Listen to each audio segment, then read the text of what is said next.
Hello investors. Return on capital employed ROCE is a financial ratio that can be used in accessing a company's profitability and capital efficiency.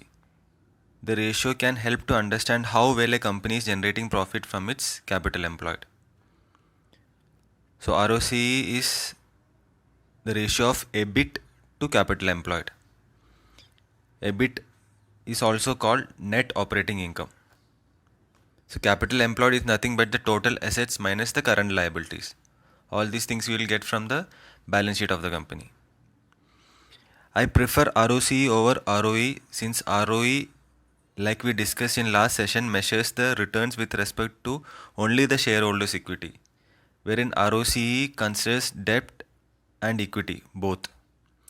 This ratio is especially relevant for companies with larger debt or loans.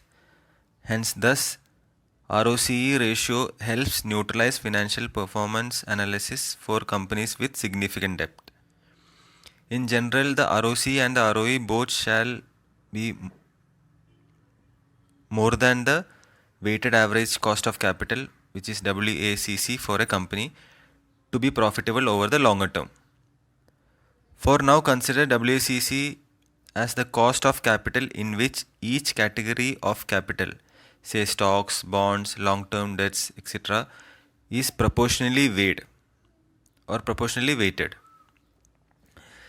WACC will be explained in detail in the next session, since as it's a large topic on its own to be explained in this session. Sometimes I compare ROCE in comparison to the cost of equity. ROCE shall be greater than COE, which is the cost of equity, to have a good profitable business, wherein COE is nothing but the risk-free rate of return plus the premium expected for the risk. So the premium expected for the risk can again be computed by multiplying beta into market rate of return minus the risk-free rate of return, wherein the risk-free rate of return can be taken as the returns from our traditional 10-year government bond. So as I speak, it is around 6.1%. Market rate of return can be taken as our index return. Say in case of Indian equity market, we can take Sensex average return per year. So it may be around say 10 to 12%. Beta is a measure of how volatile that particular stock is with respect to the overall market. Overall market can be again takes as a benchmark of Sensex or Nifty in case of an Indian investing. Example, a stock that is that swings more than the market